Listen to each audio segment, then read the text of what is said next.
This video is brought to you by MOVİE. Get a whole month free at movie.com/docinema. Maybe we're born too late to explore Earth, born too early to explore space, but born just in time to see the Barbie movie. Ladies and gentlemen, our time has come.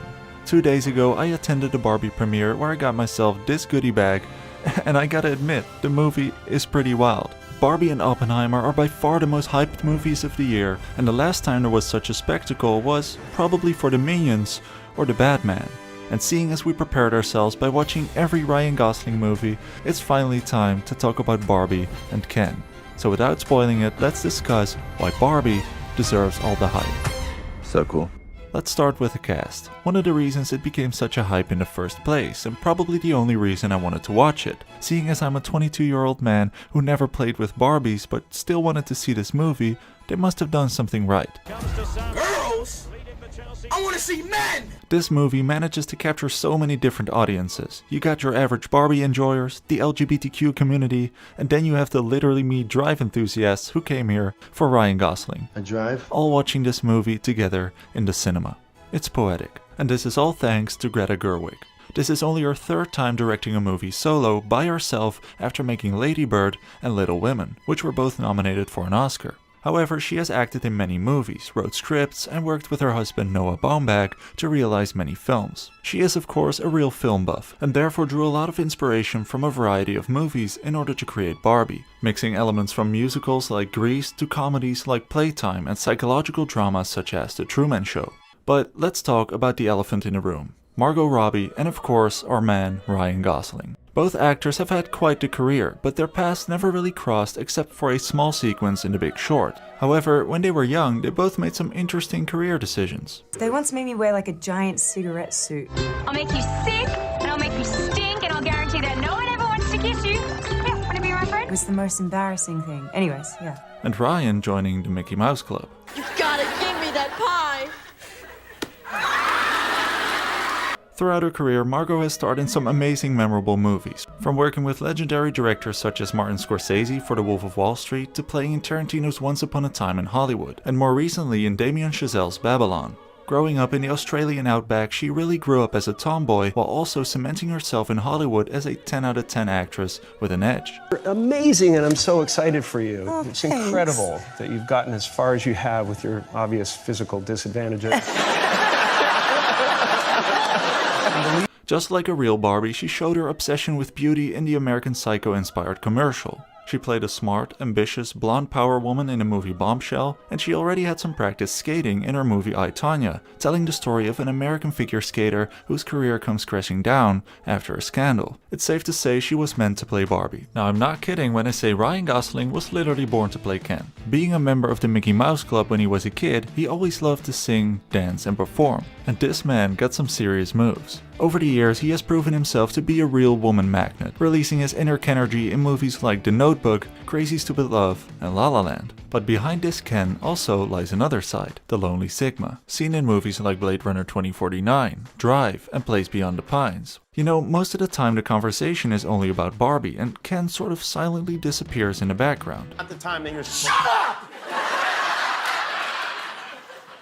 But boy, is that gonna change. Now, when we think of Barbie and Ken, we think of these two people, but there are actually many other Barbies and Kens. There are currently 175 different Barbie dolls with different skin tones, body shapes, and hair types, and Greta Gerwig wanted all of it. In Barbieland, women have all the power. They are presidents, Nobel Prize winners, road workers, and men are literally just chilling on the beach. I know what you're thinking, another feminist propaganda movie. Yes, but not entirely. Even though the Kens are basically like fashion accessories, constantly fighting over who gets the women and beaching each other off, our man Ryan Gosling is gonna go on a quest to change that power dynamic and become a real man. Some other cast members include Will Ferrell, who is also generally a goofy guy in all of his movies, this time playing the CEO of Mattel, who created all the Barbie toys. Let's bring out my guest who has some more stuff to slice. Ryan?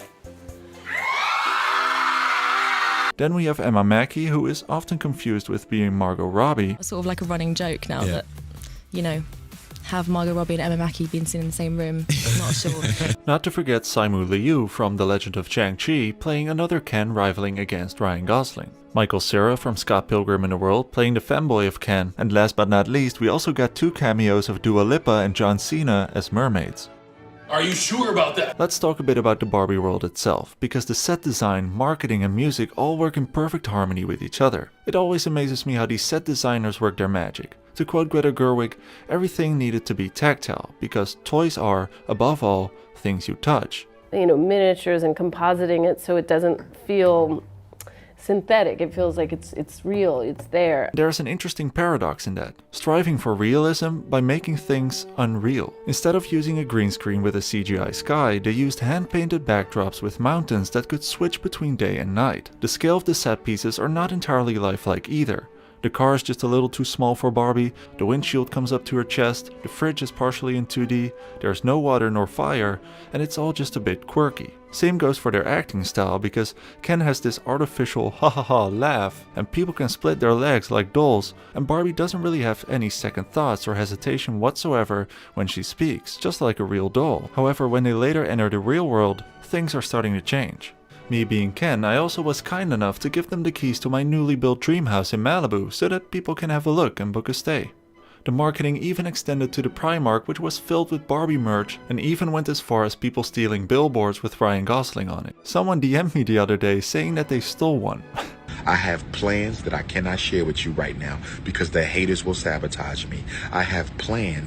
When it comes to the soundtrack and aesthetic, the movie creates an interesting pastiche between the old and the new. On the one hand, it feels very retro, with the disco vibe and costumes of the 80s and the bright neon colors and rollerblades of the 90s. But it also has many modern elements of the 2000s, like mobile phones, modern artists, and memes, targeting a wide audience that grew up in these times. By getting all these big names on the soundtrack like Dua Lipa, Tame Impala, Billie Eilish, Nicki Minaj, and Ice Spice, Gerwig creates a pop cultural hit in order to attract a larger audience.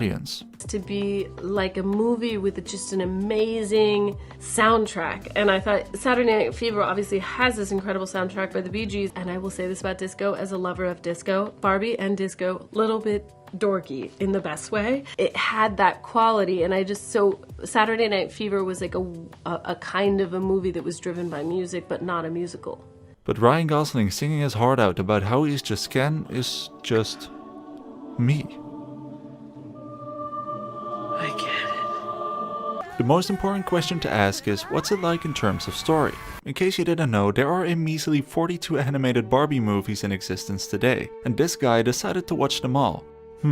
Maybe somebody should check up on him. Unlike all the other Barbie movies, this one actually adds substance and layers to the narrative. So without spoiling it, let me sketch the situation for you. It's kinda like The Matrix and The Truman Show meets Legally Blonde. Every protagonist must go on a hero's journey, and stereotypical Barbie is no exception. Barbie lives in a perfectly fake, color-saturated world, and despite all the quirky and physical limitations, life is good. However, one day she wakes up and things start to feel off. Her feet are no longer arched, the shower is freezing cold, and then a simple negative thought slips into her mind while dancing, and it's all of a sudden like she became self-aware, like a human. According to the Barbie standard, she is malfunctioning, and just like in the Truman Show, we start to get a sense that there is more than this simulation. And this is where the journey starts. She goes on a quest to meet Weird Barbie, like Neo visiting Morpheus in the Matrix to awaken and enter the real world, in order to become quote-unquote normal again. But what is normal to her is not considered normal in the real world. And this is where things start to get complicated, more layered, and maybe even a bit emotional. Ken has a journey in front of him as well. In the beginning of the movie, nobody really thinks or cares about Ken. Ken doesn't have a house, or a car, or a job, or any power. But when he enters the real world, he sees that it is mainly run by men. While Barbie is like a fish out of water in the real world, Ken starts to gain more power and wants to bring this hierarchy back to the female-run Barbie land. Ken vaguely reminds me of this midnight cowboy type character, about a man from Texas convinced of his irresistible appeal to women, who heads to New York City where he thinks he'll just hang around rich women but then needs to hustle and find his true self. Instead, Ken starts taking on traits of misogyny and brings hypermasculinity back to Barbie land and actually becomes somewhat of a G, teaching his newfound ideology to the other Kens. We see Ken wearing the same clothes one would expect a bad guy in a campy kids film would wear, and one could argue he becomes somewhat of a villain. Barbie and Ken suddenly become this analogy of us humans. Characters start off as a somewhat blank and harmless canvas, but as soon as we get older and venture into the real world, we start transitioning from our innocent childlike Barbie land to the more realistic gender roles in the real world. We all know Barbie became a household brand of hyper-femininity and unrealistic beauty standards, and Barbie in this movie is an analogy or caricature of what women might actually face these days. With high beauty standards caused by the media, if Barbie is not pretty and nobody likes her, is it still worth living? Never thought I would say this, but Barbie is having an existential crisis. She basically goes on a quest to love herself again, to find out what it means to be a woman. And the same goes for Ken. What would Ken be without Barbie? Just Ken? What does it even mean to be a man? Does it mean to be super buffed and a Chad? It might sound cringe and all, but this movie manages to avoid the pitfalls quite well. How? Well, exactly by using cringe as a tool. The movie is very self-aware and most of the time intentionally silly, poking fun at the silliness of hypermasculinity and hyperfemininity in a joyful and very creative way, all while telling a reasonably accurate message: to be yourself, and that is enough. I think the best thing to do is just be yourself, you know, just be out there, smile at everybody, and don't try to be too cool, but don't try to be, you know, too happy, you know, just be yourself. You know, once in a while the stars align, and a movie comes out that perfectly describes its day and age and becomes part of popular culture. Barbie is one of those movies. The majority will see the movie as one big meme, and even though I agree, you know what they say, there's a grain of truth behind every joke. And the fact that it officially came out on the same day as Oppenheimer, a story about the creator of the atomic bomb and destroyer of worlds, just perfectly shows the duality of man. And that is why I think Barbie deserves the hype.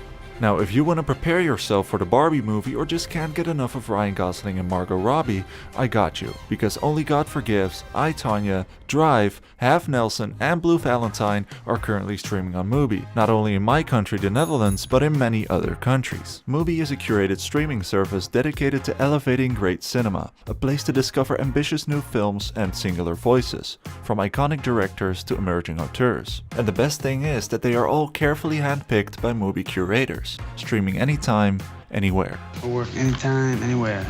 We work Jewish holidays? Anytime, anywhere. You can try MOVİE free for 30 days at movie.com/docinema. That's mubi.com/docinema for an entire month of great cinema for free.